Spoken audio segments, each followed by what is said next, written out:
Hello and welcome to Hard Money. I'm Natalie Brunell. We're excited to bring you one final show to round out 2022. And in the new year, we want to share that we will be experimenting with different formats for Hard Money to get the best content and information out to all of you on a more consistent basis. The best way to stay on top of all our releases is to follow the Hard Money Twitter page and to subscribe to the Swan YouTube channel. We're committed to covering the latest Bitcoin news and stories of adoption around the world, as well as producing educational content that will help bring non-Bitcoiners into the fold. Thank you so much for watching our full broadcast show over the last 6 months. And with that, let's get into it. In a somewhat surprising move, former FTX CEO Sam Bankman-Fried has agreed to be extradited to the United States. And get this, he was just released on a record $250 million bail and placed under house arrest at his parents' California home. SBF originally was planning to fight extradition, but apparently changed his mind after spending several days in the Bahamas' most notorious prison that, according to reports, is overcrowded with poor sanitation, poor medical care, and nutrition. Bloomberg is reporting that SBF's family even called the Fox Hill prison to try to get SBF vegan meals. Bankman-Fried was arrested a week ago at his Bahamas penthouse and is being charged in the U.S. with 8 counts of wire fraud and conspiracy charges. SBF has tried to continuously paint a picture that he was a bad accountant and businessman rather than a fraudster. Unless granted bail, he's expected to be held at a federal detention center in Brooklyn. SBF appeared in a Nassau court Monday morning during an extradition hearing where he reportedly had to be awakened and told to stand up straight. Crypto exchange Binance US has agreed to buy the assets of failed crypto lender Voyager in a $1 billion deal. It comes just weeks after FTX announced it was planning to acquire Voyager prior to its collapse. Voyager filed for bankruptcy back in July after crypto hedge fund Three Arrows Capital defaulted on its loans.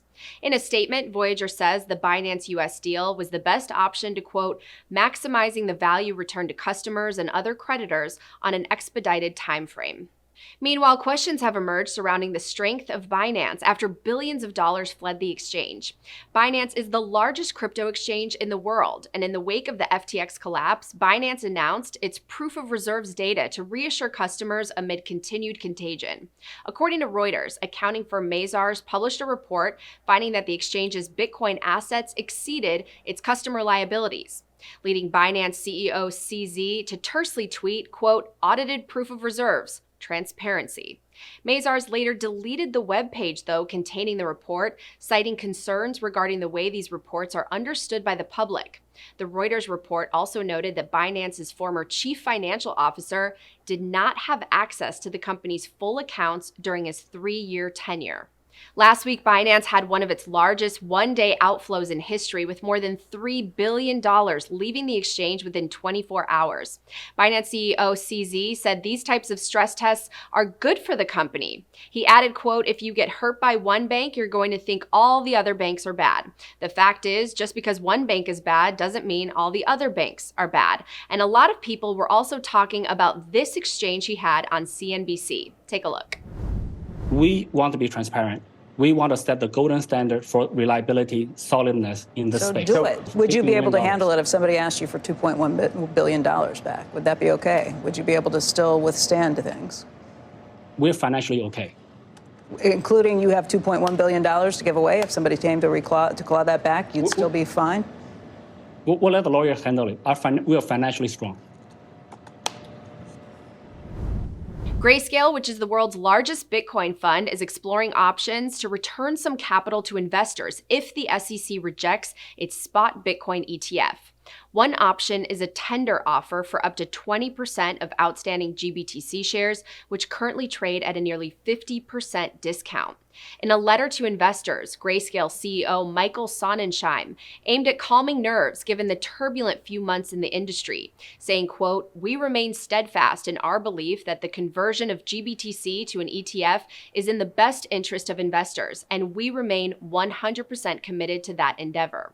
Now, as for the tender offer, there's still a lot of uncertainty around the mechanism and pricing. For one, it would require SEC approval, which seems unlikely considering Grayscale is currently suing the SEC over that ETF application. It would also require a certain undisclosed price in order for the tender to take effect. Recent comments seem to have moved the needle a little, with GBTC shares up 4% after publishing the letter. I cover the whole situation in depth with Swan analyst Sam Callahan on the Coin Stories podcast, linked in the description. At its December 14th meeting, the FASB, the Financial Accounting Standards Board, reached important decisions on how digital assets should be presented on financial statements, including clarification on required disclosures of each holding, number of units held, cost basis, and fair value. Bitcoiners are hoping this greater clarity is another step closer to clearing the way for institutional adoption of the asset. In a surprise change in policy, the Bank of Japan allowed its benchmark rate to rise past 0.25 percentage point, that's 25 basis points, and will now cap rates higher at 50 basis points. This will cause more capital to flow towards Japan's bond market and will result in a strengthening yen relative to the dollar. This policy change will likely cause U.S. bond yields to rise, but in this case, cause the dollar to weaken, and U.S. equities to fall, as investors will be attracted to the higher yield on Japanese bonds. And a sobering chart of the S&P index comparing 2008 to 2022 has some investors raising eyebrows, suggesting that we could be on the verge of another major downturn in the equities markets. Is the real pain yet to come in this bear market? Well, some analysts warn that Q1 2023 will be marked by yields up, dollar up globally, and stock prices declining even more until something potentially breaks in the credit markets, forcing the Fed to pivot. Another 50 basis point rate increase is expected in early 2023 as the Fed continues to raise interest rates to its highest level in 15 years. The surge in borrowing costs is making it harder and harder to achieve the American dream. There are 4 main areas this is impacting: housing, the auto market, credit cards, and small businesses, according to Bloomberg. Let's start with mortgage rates, which are at their highest levels in 20 years. The higher rates, coupled with a surge in home values during the pandemic, pushed the monthly mortgage payment on a median-priced house to more than $2,000, up from about $1,100 just before the pandemic. Analyst Sven Henrik posted this chart and his take on Fed policy results, saying, quote, "We fought inflation by making housing even more unaffordable after we goosed house prices to the moon with money printing." Meanwhile, more Americans are racking up credit card debt, and the interest on those cards has climbed more than 19%. That's the highest level since 1985, according to Bankrate.com. To put that into perspective, a credit card balance of $5,000 likely means an extra $4,000 in interest just to pay it off at the monthly minimum payment. According to Wallet Hub, credit card debt is at its highest level ever. Not surprisingly, the rising rates are also making it harder for small businesses to get off the ground. According to the National Federation of Independent Business, high loan rates are preventing entrepreneurs from opening franchises. The interest rate increase also has a severe impact on Small Business Administration loans, where those costs are most likely absorbed by the borrower. Taking a deeper look at the growing wealth divide with rising prices of just about everything, most people are having to cut back or hunt for bargains, but that's not the case at all for the ultra-rich. In fact, it's the opposite. Sales of luxury items like Ferraris, Versace, Louis Vuitton are all going strong. Despite fears of a recession and high inflation, demand for exotic cars is also increasing, even as the interest rates keep rising. Some market analysts are calling this, quote, premiumization, where people tend to buy more products for their superior quality as a status symbol to show success or sophistication and style. That's according to a report by management consulting firm McKinsey & Company. Now, this trend is expected to continue into the coming years. Luxury retail sales are estimated to increase by about 12% over the next 7 years. And another indicator of the growing gap between the haves and have-nots, new car sales in general. Historically, when people are trying to save more, one of the first items to get cut is the purchase of a new vehicle. During the 2008 recession, new car sales dropped by almost 40%.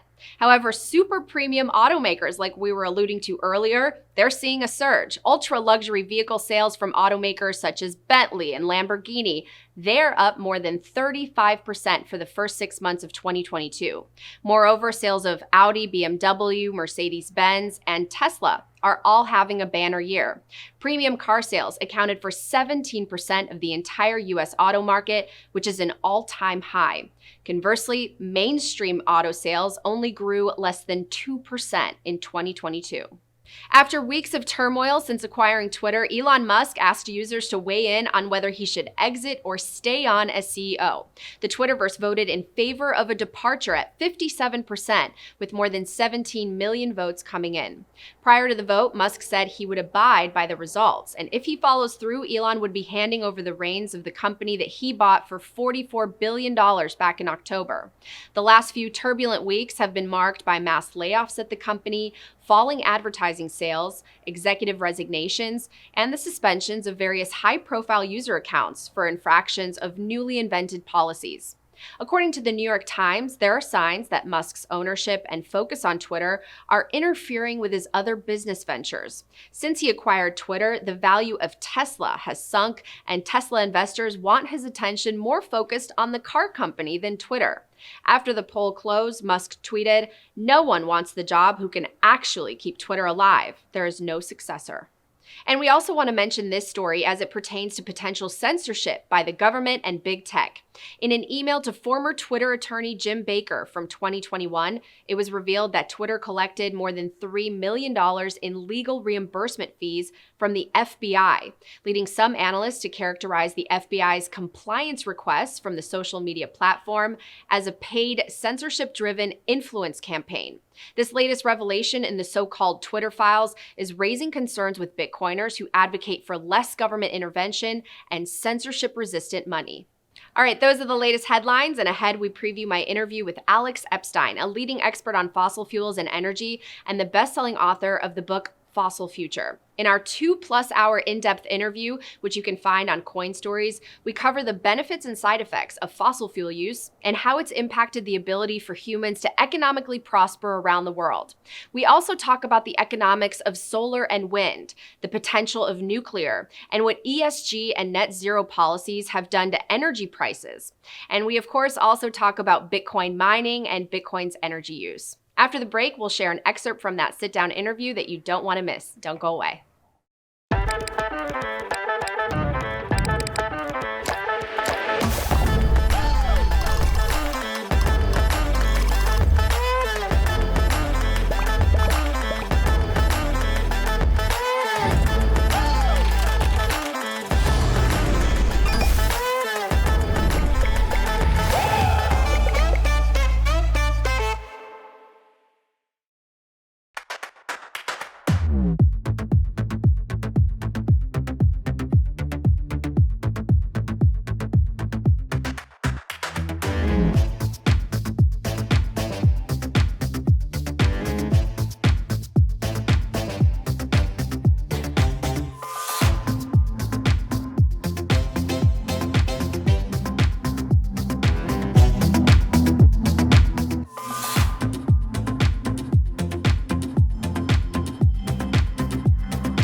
This holiday season, give the gift of Bitcoin to your loved ones. Swan delivers your Bitcoin gift along with our world-class education and client service.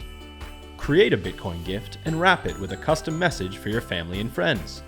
Dash away with your gift. Your recipient will receive an email right away, that easy. Give the gift of generational wealth. Give Bitcoin.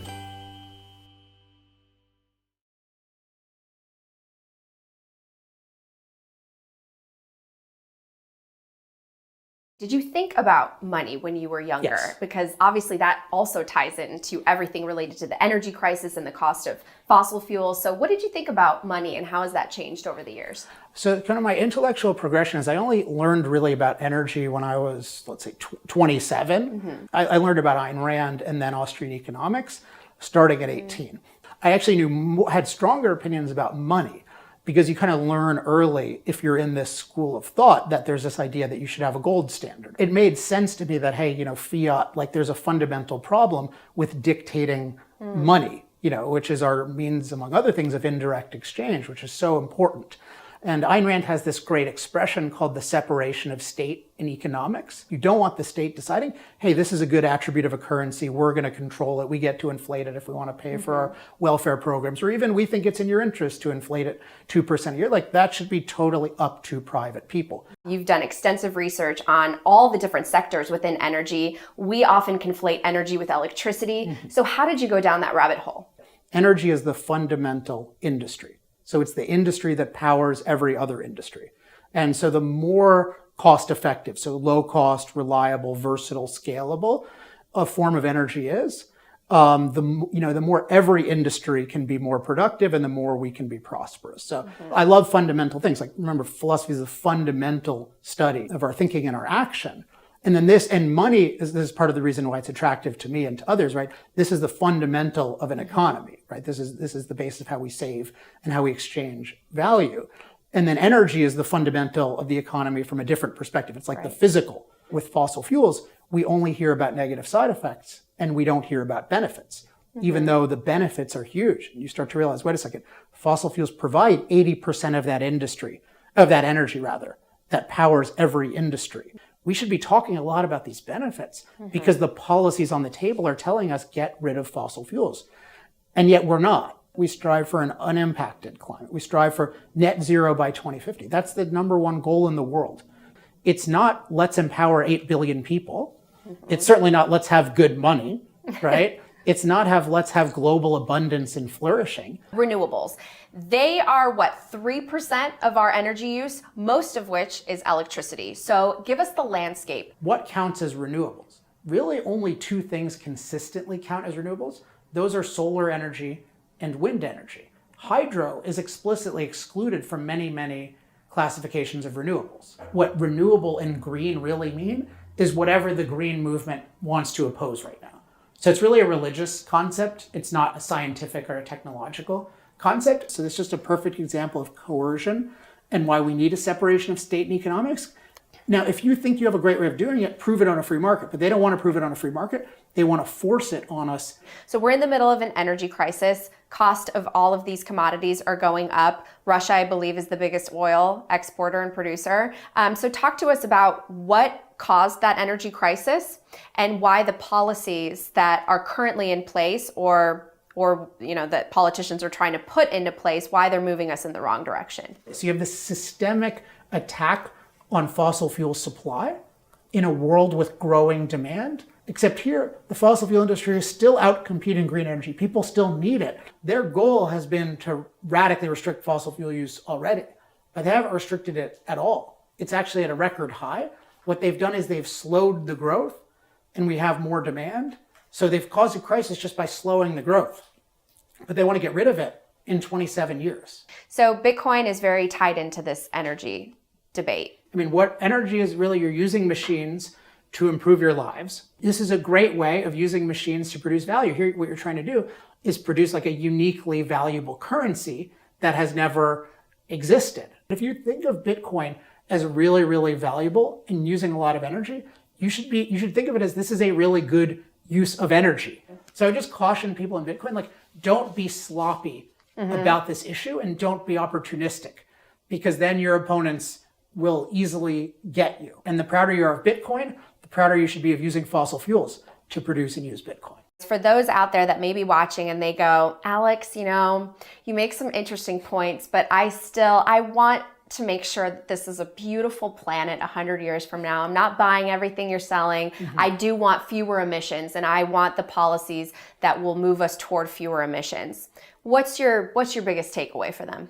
If you want a beautiful planet and lower emissions, you need more freedom. You need particularly to liberate the most promising alternatives, because the only way you're actually going to get lower emissions in a world that needs more energy, you're not going to get it by punishing us and making our lives worse, because that doesn't change what China will do, what Russia will do, what India will do. So nuclear, for example, has this potential.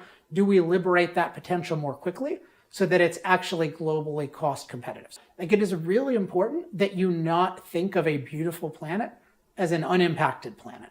That's a pretty miserable planet. We want a human-friendly planet, and that is a beautiful planet. That was a very wide-ranging talk, and you can check out the whole interview with Alex Epstein on my podcast, Coin Stories. And tune in next week for a Hard Money Year in Review special report, where we take a look back at 2022. It was quite a year, right? From Bitcoin's price volatility to the Fed's fastest and steepest rate hikes in decades, plus waves of new adoption amid a bear market, and of course, the crypto contagion. For all the latest hard money headlines and special reports, subscribe to Swan Bitcoin on YouTube. Happy holidays and Happy New Year from all of us here at Hard Money. Thank you so much for watching, supporting, and sharing our show. I'm Natalie Brunell, and I'll see you soon.